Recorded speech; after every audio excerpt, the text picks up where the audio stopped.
ते नेदरलँडला जाऊन सांगायची गरज नव्हती. आणि नेदरलँडला जाऊन बुरेदिन येणार आहेत तर ते कोणावर येणार आहेत? पेट्रोल पुढच्या 1 महिन्यामध्ये 20 रुपयांनी महागणार आहे. मरणार आहे तो गरीब माणूस, त्याचं जगणं मुश्किल होणार आहे. आजच ग्रामीण भारतामध्ये कुठेही पेट्रोल डिझेल मिळत नाहीये. पेट्रोल डिझेलवरती पाण्याच्या आपले पंप चालतात. हे शेतकरी आहेत आमचे मित्र अध्यक्ष. अख्खा शेती व्यवसाय डिझेलवरती आहे. तुम्ही जगवणार कशी माणसांना? बोलायला खूप ठीक आहे, एक गाडी वापरा, सायकलवर चला, मी तर घोड्यावर येतो, असा देश चालत नाही ना. मग परंतु सर यालाच जोडून प्रश्न असा आहे की वारंवार शरद पवारांनी मोदी बागेत देखील पत्रकार परिषद घेतली. पंतप्रधान नरेंद्र मोदी यांच्या आव्हानाला प्रतिसाद द्या असं शरद पवार म्हणाले. सर्वपक्षीय बैठक घ्या असं म्हणाले. ही एकीकडे राज्यात देशाची अवस्था आहे, परंतु राज्यात देशाचे पंतप्रधान मात्र परदेश दौरे करतात. देशाच्या पंतप्रधानांनी कुठल्या उद्देशाने परदेश दौरे केले हे त्यांना माहीत. प्रश्न असा आहे की बंगालच्या इलेक्शनच्या आधी का नाही सांगितलं की देशाची परिस्थिती इतकी वाईट आहे? देशाची परिस्थिती वाईट आहे आणि जर शरद पवारांनी सांगितलं की साहेबांनी सांगितलं की बाबा देशाची परिस्थिती वाईट आहे, आपण मदत करायला पाहिजे, तर चुकीचं काय? कुठलाही देश अडचणीत नसताना आपण सगळ्यांनी एकत्र आलं पाहिजे. पण प्रश्न हा आहे की बंगालच्या निवडणुकीच्या निकालाच्या नंतर दुसऱ्या दिवशी तुम्हाला देशाची परिस्थिती अवघड कळते. त्याच्या आधी 1 महिना तुम्हाला समजत नाही पेट्रोल किती आहे, डिझेल किती आहे, आपल्याकडे क्रूड ऑइल किती येणार आहे, आपल्याला हॉर्मुजमध्ये काय प्रश्न उभे राहणार आहेत, आपल्याला काहीच समजत नाही. म्हणजे इतकं आपला आंतरराष्ट्रीय विचार कमी झाला. आंतरराष्ट्रीय संबंध आपले इतके तणावले गेलेत की आपल्याला इराण हॉर्मुजमधनं आणूच दे. इराण हा असा देश होता जेव्हा एकेकाळी भारत संकटात होता तेव्हा भारताला निरोप पाठवून सांगितलं होतं की तुम्ही डॉलरमध्ये पैसे भरू नका, तुम्ही तुमच्या करन्सीमध्ये पैसे भरा. इतकं प्रेम इराणने आपल्याला दिलं होतं. तोच इराण आज आपल्या विरोधात वागतोय आणि हॉर्मुजमधनं तुमच्या जहाजं येऊ देत नाही. याच्यावर भारताने विचार करायला हवा. पडळकर म्हणतात की हॉर्मुज पासून आता पाईपलाईन पंतप्रधान नरेंद्र मोदी मला काही काम मिळतं का? मी बघायला चाललोय दिल्लीला. नवीन शोध लावलेला आहे. इतक्या लांबून पाईपलाईन टाकणार आहेत.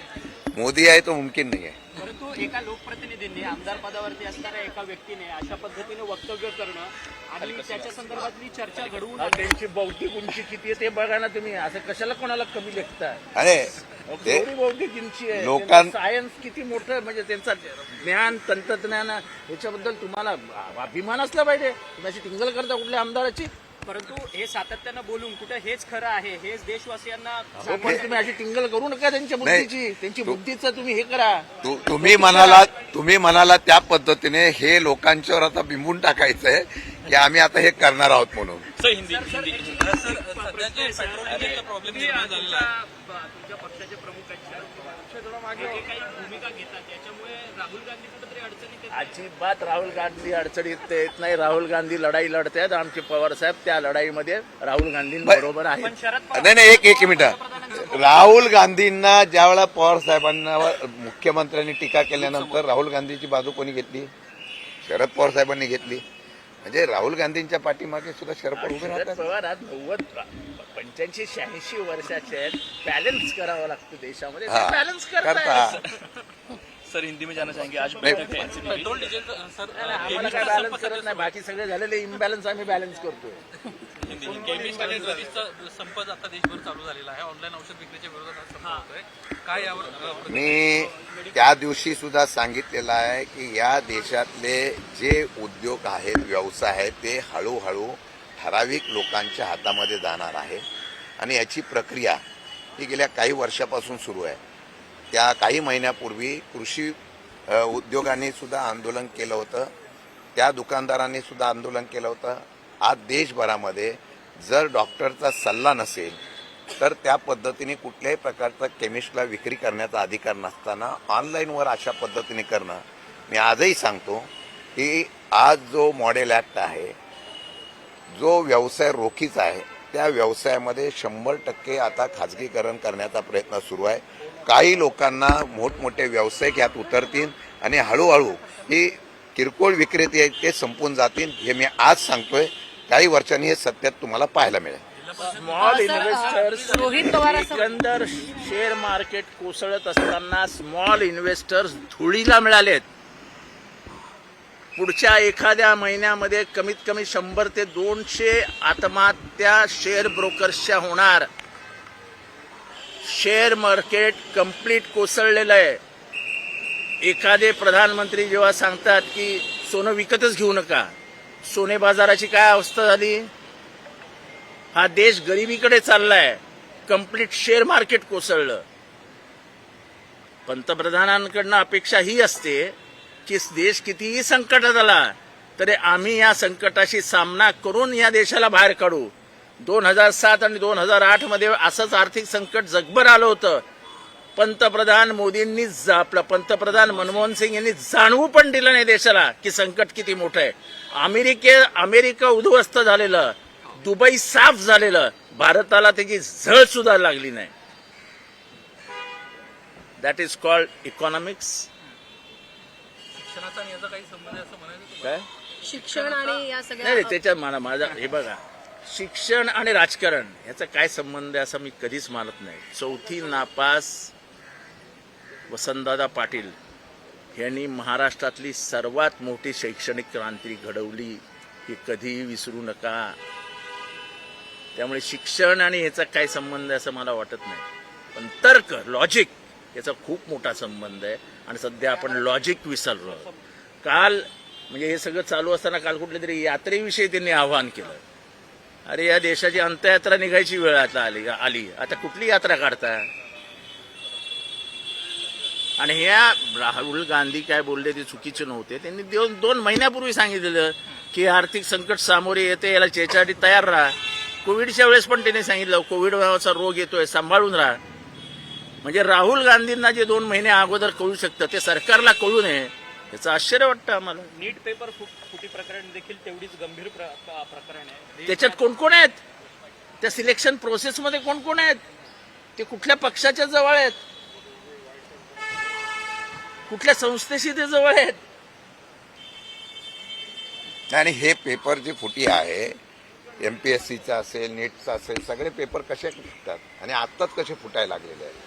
आणि ते फुटल्यानंतर सरळ सरळ सरकार म्हणतं की आम्ही आता परीक्षा घेणार आहोत. मग या विद्यार्थ्यांनी 3 आत्महत्या केल्या. मला वाटतं की हे रॅकेट आहे. आणि त्या दिवशी सुद्धा एका साठेंनी सांगितलेलं आहे की हे रॅकेट फक्त ह्या महाराष्ट्रापुरतं नाहीये तर ते दिल्लीपर्यंत आहे. ते दिल्लीचा शोध काढण्याचा गरज आहे मला वाटतं. आणि तशा पद्धतीची चौकशी CBI करेल अशी आम्हाला अपेक्षा आहे. भारताचं सगळं लिकेज हे दिल्लीतनंच होतं, Yes, बाकी sir. कुठलंही होत नाही. हिंदी सर, आज एनसीपी की बैठक है, क्या कहेंगे? मर्जर की चर्चा चल रही है, क्या कहेंगे? एनसीपी की आज बैठक जो बुलाई गई है उसमें संसद है, हमारे संसद सदस्य है, विधान परिषद विधानसभा के जो सदस्य है उनको बुलाया, नेतागण को बुलाया. पार्टी के आगे की जो रणनीति है उसके बारे में शरद पवार साहब और हम लोग बातचीत करने वाले हैं. सर, आज इलेक्शन कमीशन को आप मिलने वाले हैं, महाविकास आघाड़ी. इलेक्शन कमीशन चोकलिंगम जो है इलेक्शन कमीशन ऑफिसर, उनसे क्या बातचीत करने नहीं, वाले? आज हमने पूरे महाविकास आघाड़ी के तरफ से हम लोग चोकलिंगम जो हमारे यहाँ के जो इलेक्शन कमिश्नर है उनको मिलने वाले. वहाँ पे अन्य राज्यों में जिस तरीके से जो SIR की जो योजना की थी उसके बारे में जो कुछ प्रॉब्लम आए थे उसके बारे में हम लोग उनके ऊपर ध्यान बटाने के लिए हम लोग जाने वाले हैं. स्थानिक स्वराज्य संस्थेच्या निवडणुका जाहीर झाल्या, मात्र जिल्हा परिषदेच्या अनेक ठिकाणी निवडणुका झाल्या असताना तिथं हा महत्वाचा मुद्दा आहे. खरं म्हटलं तर काही वर्षापासून या निवडणुका घ्यायचं नाही, कारण का तिथल्या निवडणुका झाल्याने अशा प्रकारची ज्यावेळेला होतं म्हणून 22 पासून काही निवडणुका पुढे गेल्या होत्या. आज ठाणे असेल, नाशिक असेल, पालघर असेल, अन्य जिल्ह्यामध्ये आजही जिल्हा परिषद आणि स्थानिक स्वराज्याच्या निवडणुका झाल्या नाही. मग निवडणुका का घेतायत हे पण आम्ही आज निवडणूक आयोगाला विचारणार आहोत. जर तिथे निवडणुकाच झाल्या नसतील तर त्या निवडणुका तुम्ही कशा जाहीर केल्यात याच्या संदर्भातला सुद्धा आम्ही त्या निश्चितपणाने विचारू. नाही झालं तर आमचे काही लोक कोर्टामध्ये जाणार. या निवडणुकीमध्ये महाविकास आघाडी एकत्रित निवडणूक लढणार आहे का स्थानिक स्वराज्य संस्थेची? काल निवडणूक जाहीर झालेली आहे. आम्ही आता एकत्र बसू आणि महाविकास आघाडी म्हणून आम्ही एकत्र लढणार. रोहित पवार यांचं असं म्हणणं आहे की 75 कोटा जो अपेक्षित आहे मतांचा तो पूर्ण होतोय. आणि त्यामुळे नाही, असं आहे की एखाद्या लोकप्रतिनिधीला निवडून ते अधिकार मत द्यायचा अधिकार जर कोण काढून घेत असेल तो चुकीचा आहे. जे या संदर्भामध्ये स्पष्टीकरण करतायत मग तुम्ही पूर्वीच्या निवडणुका का लांबवल्या आणि आता जर निवडणुका तुम्ही घेत असाल आणि त्यामध्ये ज्यांचा अधिकार तुम्ही डावलत असाल ते कोर्टात जाऊन आव्हान करू.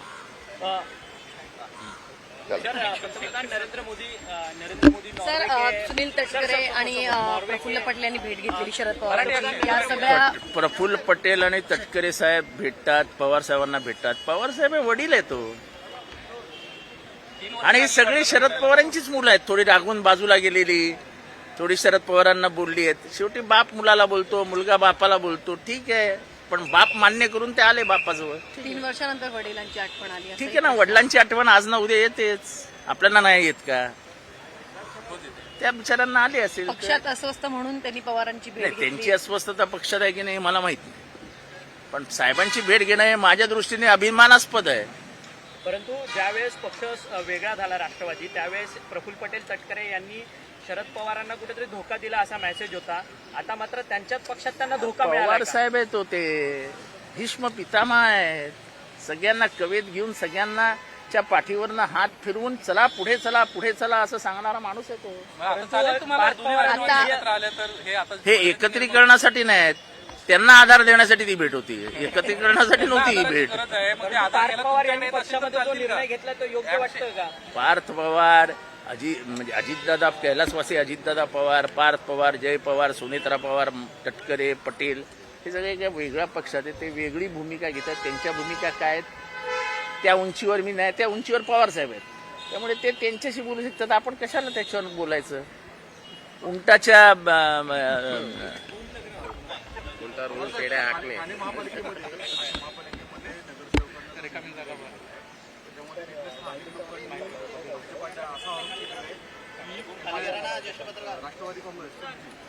खालीच आहे ते लोकशाही अहो, त्यांची नुरा कुस्तीची लढाई हो, काही नाही. सर, पंतप्रधान नरेंद्र मोदी नॉर्वे के दौरे पर गए थे. उनको वहाँ पर कुछ जर्नलिस्टों ने क्वेश्चन सवाल किया. पूछा तो उन्होंने जवाब दिए बिना ही पर वहां पर से उनकी निकल वो गए. आदत है, वो प्रेस कॉन्फ्रेंस को कभी संबोधित ही नहीं करते. तो उनकी आदतों के अनुसार उन्होंने प्रेस कॉन्फ्रेंस को संबोधित न करते हुए वहां से चले गए. उसमें क्या है, परंतु उनकी आदत है वो. देशवासियों को एक तरह सलाह देना कि पेट्रोल और ईंधन की बचत करना. और देखो, वो पंतप्रधान है, वो पंतप्रधान है, वो कुछ भी कर सकते हैं. आम आदमी को वो जो कहेंगे वो मानना पड़ेगा. वो पंतप्रधान है. वो बंगाल के इलेक्शन तक कुछ नहीं बोले, बंगाल के इलेक्शन के बाद बोले अरे बहुत हालत खराब है. ये हालत आज खराब नहीं है, साल भर से खराब होते जा रही है. हम विरोधी पार्टी में हम साल भर से बोल रहे हैं, आपके सामने 10 बार बोले कि इस देश की आर्थिक हालत बहुत खराब है. राहुल गांधी तो मार्च में बोला था कि ये संकट आ रहा है. जो राहुल गांधी को 2 महीने पहले समझ में आया, क्या भारत के पंतप्रधान और उनके मंत्रिमंडल के सहकारियों को समझ में नहीं आया था कि हालत इतनी खराब होने वाली है? जब कोरोना समय आया तभी हाँ, मैं याद दिलाना चाहता हूँ देश को और महाराष्ट्र के नागरिकों को कि कोरोना के संकट के समय भी उन्होंने जनवरी में अंदेशा दिया था कि कोरोना आ रहा है, संभाल के रहो. और हमको मार्च अप्रैल 20 को पता चला कि कोरोना का संकट भयंकर है और हमने लॉकडाउन कर दिया. तो राहुल गांधी, जिसको हम बहुत गंदे तरीके से उसकी निंदा करते थे, वो राहुल गांधी ज्यादा होशियार दिखता है.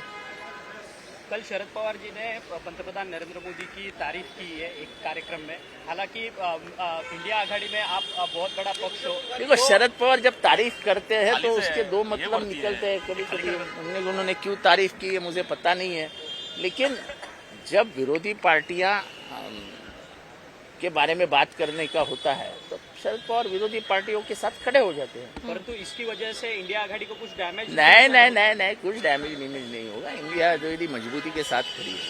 परंतु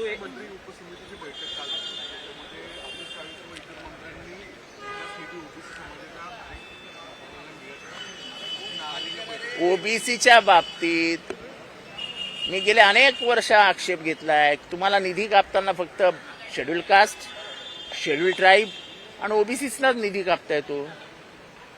ओबीसी समाजाला तर किंमतच नाही आहे. तुम्ही निर्णय घेता की ओबीसी समाजाला ओपनमधनं ऍडमिशन घेता येणार नाही. मला 100 पैकी 100 मार्क मिळाले आणि मी ओबीसी आहे, तर तुम्ही मला ओपनमधनं ऍडमिशन नाही देणार का? नाही देणार. मी फक्त मागासवर्गीय म्हणून तुम्ही मला वरच्या जातीत घेणार नाही का? मी जर 100 पैकी 100 मार्क मिळवले तर तुम्ही मला सांगणार नाही रे तू ओबीसी आहे, चल मागे हो, चल मागच्या राहिनी तू बारा, असं आहे का हे? ही कुठली नवीन प्रथा महाराष्ट्रात सुरू करताय तुम्ही? आमचे अधिकार आहेत. आम्ही जर शैक्षणिकदृष्ट्या हुशार आहोत आणि जर आम्ही सर्वसामान्य परीक्षेमध्ये 100 पैकी 100 गुण मिळवतो आहोत, तर तुम्ही केवळ आम्ही ओबीसी आहोत म्हणून आम्हाला मागे ढकलणार का? म्हणजे आमच्या जागा कमी करणार का? आणि जर आमची लोकसंख्या 53%, 54%, 55% आणि आम्हाला आरक्षण फक्त 27% आहे, तर मग आमचे 27% जे लोकसंख्या आहे त्यांनी काय करायचं? आणि ज्यांची 3% आरक्षण आहे त्यांच्यासाठी 50% रिझर्वेशन आहे. तर ही गोष्ट ओबीसी सोबतच मराठ्यांसोबत घडते. जे काशीराम यांनी सूत्र मांडलं होतं त्या सूत्रावर मी आजही ठाम आहे. जिसकी जितनी हिस्सेदारी उसकी उतनी जिम्मेदारी. हमारी जितनी हिस्सेदारी उतनी जिम्मेदारी हमें मिलनी ही चाहिए. परंतु याच विषयावरती असं आहे की जातनीय आता जनगणनेच्या करा ना, आम्ही तेच म्हणतोय. सेन्सस सुरू झालंय ना, आता जातनीय जनगणना करा. तुम्ही मोठ्यांदा घोषणा केली ना 2-3 वर्षापूर्वी ओबीसीची जनगणना करणार, करताना ते दिसत नाहीयेत. माझं ओबीसी समाजाला आव्हान आहे की जेव्हा जनगणना करायला घरात येतील तेव्हा ठामपणाने त्याच्यावर आपल्या पेननी ओबीसी लिहा, इतर मागासवर्गीयांना आपली जात लिहा. या देशामधल्या बहुसंख्याक समाज हा बहुजन आहे, हे या देशाला, या नागरिकांना आणि जगाला कळलं पाहिजे की हा बहुसंख्याकांचा देश आहे. तर असंच याच बाबतीत मराठ्यांच्या बाबतीत घडत नाही का? कारण की मराठी देखील आता उपोषणाला बसणार आहेत. जरांगे पाटलांनी उपोषणाची पुन्हा आम्ही जरांगे पाटलांबरोबर आहोत. संघर्ष योद्धा जरांगे पाटील आगे बढो असं मी म्हणतो. थँक्यू.